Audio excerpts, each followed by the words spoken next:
Right answer option 3 Iceland. Selection day పేరుతో పుస్తకాన్ని ఎవరు రచించారు? ఇది అప్పటి ఓల్డ్ పుస్తకం అండి, అంటే లాస్ట్ టైం గ్రూప్ డి టైంలో అడిగినటువంటి క్వశ్చన్ అండి ఇది. Okay, right answer option 1 Arvind అడిగా. వాలీబాల్ జట్టులో ఎంతమంది ఆటగాళ్లు ఉంటారు?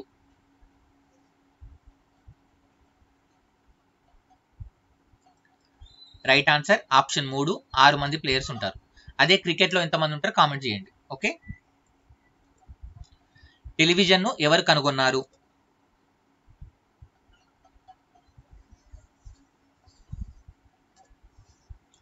Right answer option 4 JL Baird లేదా జాన్ బర్డ్ అని కూడా పిలవడం జరుగుతుంది. ఓకే, భారతదేశానికి ఏ దేశంతో అతి పొడవైన అంతర్జాతీయ సరిహద్దు కలదు?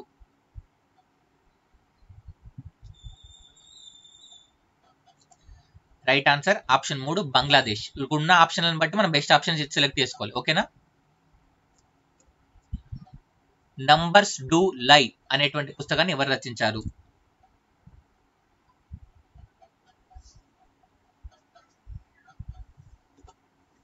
Right answer option 2 Akash Chopra. కింది ఏ గేమ్ లో బంతిని ఉపయోగించరు?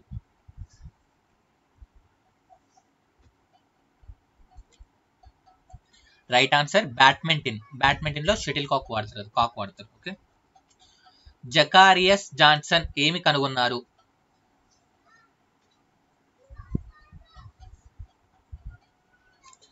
రైట్ ఆన్సర్ ఆప్షన్ 3 మైక్రోస్కోప్ కనుక్కోవడం జరిగింది. Forest research institute of India ఏ నగరంలో ఉంది?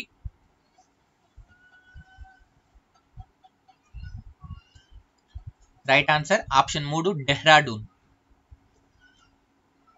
సహ్యాద్రి శ్రేణికి ఉన్న మరొక పేరు ఏమిటి?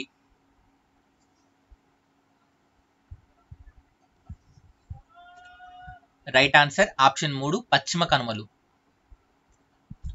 బెంగాల్ యొక్క మొదటి గవర్నర్ జనరల్ ఎవరు?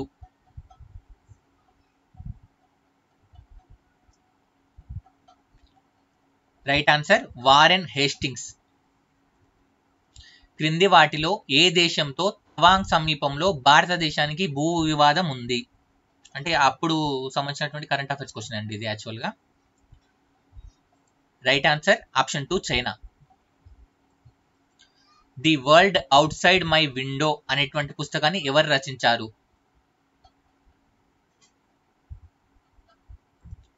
Right answer option 2 Ruskin bond.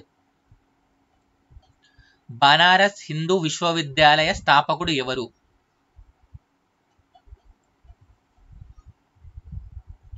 Right answer option 2 Madan Mohan మాల్వీయ.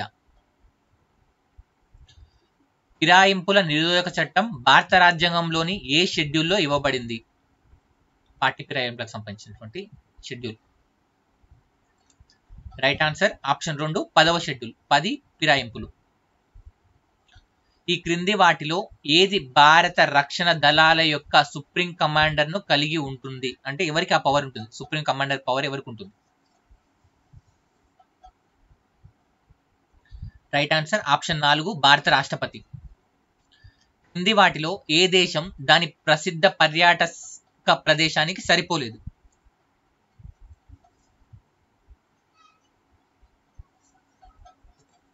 Right answer option 4 Sri Lanka. Padmanabha Swamy ఆలయం అనేటువంటిది మనకు తమిళనాడులో ఉంటుంది, ఇది శ్రీలంకలో ఉంటుంది.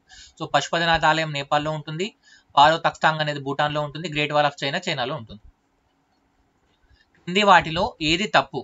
ముత్తుస్వామి దీక్షియార్ కర్ణాటక సంగీతం, Parveen Sultana singer, MS Gopalakrishnan violin, Nandalal Bose flute.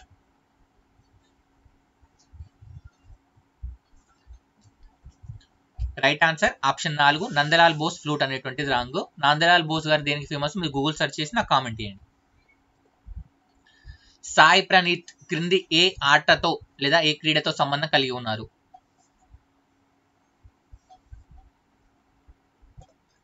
Right answer option 2 badminton. Sorrow Sujal Yojana అమలు చేసిన మొదటి రాష్ట్రం?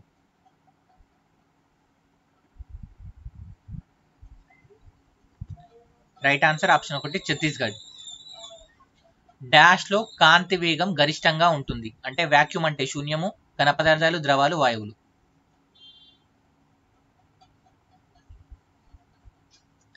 Right answer option 1 vacuum. Vacuum అంటే శూన్యం.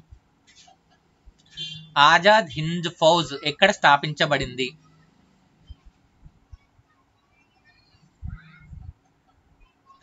Right answer option 1 Singapore. క్రింది వాటిలో సర్ హంఫ్రీ డేవి గారు కనుగొన్నట్టు ఏమిటి?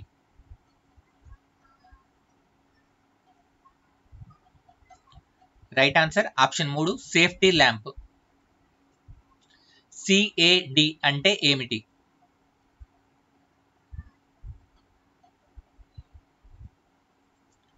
Right answer computer aided design. ఇది యాక్చువల్గా RPF వాళ్ళకి అడిగారండి. ఓకే. క్రింది వాటిలో సార్క్ లో సభ్యత్వం లేని దేశం ఏంటి? ఇది అప్పటి కరెంట్ అఫైర్స్ అండి. ఒకసారి సార్క్ కంట్రీస్ ఒకసారి లేటెస్ట్ వాటిని ఒకసారి చూసుకోండి. సో ఇక్కడ ఉన్నటువంటి లాస్ట్ కరెంట్ అఫైర్స్ ప్రకారం చైనా. ఇప్పుడు సార్క్ లో ఎవరున్నారు ఎవరు లేరు ఒకసారి చూసుకోండి. మై స్టోరీ అనేటువంటిది ఏ ప్రముఖ క్రికెటర్ యొక్క ఆత్మకథ?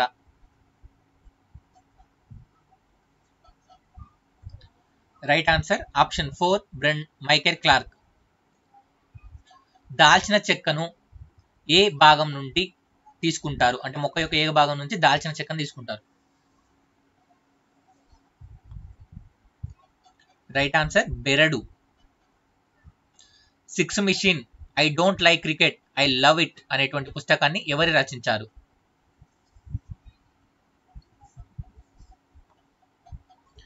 Right answer Chris Gayle. Wimbledon అనేటువంటిది ఈ క్రింది వాటిలో ఏ క్రీడకు సంబంధించినటువంటిది?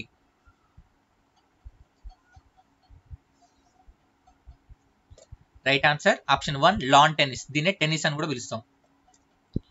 క్యోటో ప్రోటోకాల్ గ్రీన్ హౌస్ ఉద్గారాలను తగ్గించడం కొరకు ఏర్పాటు చేసిన అంతర్జాతీయ ఒప్పందం. దీని మొదటి సమావేశం ఎక్కడ జరిగింది?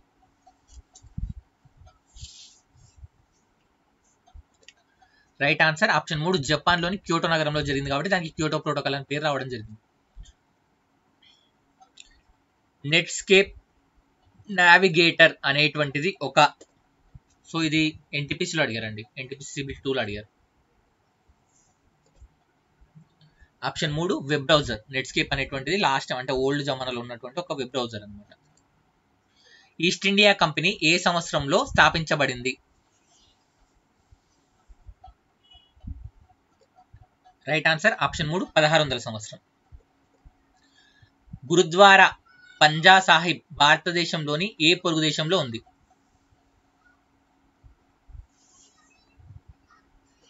Right answer option 1 Pakistan. Football match లో సగం సమయం యొక్క నిడివి ఎంత? Right answer option 4 45 minutes. Pentium chip ను ఎవరు కనుగొన్నారు? ఇది అప్పటి కరెంట్ అఫైర్స్ అండి అది. Right answer option 4 Vinod Dham. క్రింది వాటిలో అలోట్రోప్ కి ఉదాహరణ కాదు?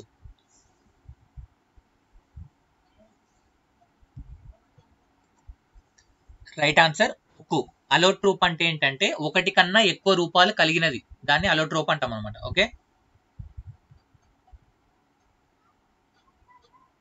సో ఇది ఈ వీడియో నచ్చిందని అనుకుంటున్నాను. వీడియో నచ్చితే లైక్ చేయండి, ఫ్రెండ్స్ తో పాటు షేర్ చేయడం మర్చిపోదు. చాలా మంది లైక్ చేయట్లేదు, మీ సలహాలు సూచనలు కూడా కామెంట్ బాక్స్ లో ఇవ్వట్లేదు. ఆల్రెడీ అడిగాను కదండి, వీడియో ఫస్ట్ హాఫ్ లాగా ఉండాలి సెకండ్ హాఫ్ లాగా కామెంట్ చేస్తే దాన్ని బట్టి నెక్స్ట్ వీడియోస్ మనం కంటిన్యూ చేస్తాం. ఇంకా మీ సలహాలు సూచనలు ఇవ్వండి. దయచేసి మీ ఫ్రెండ్స్ తో పాటు షేర్ చేయడం మర్చిపోదు.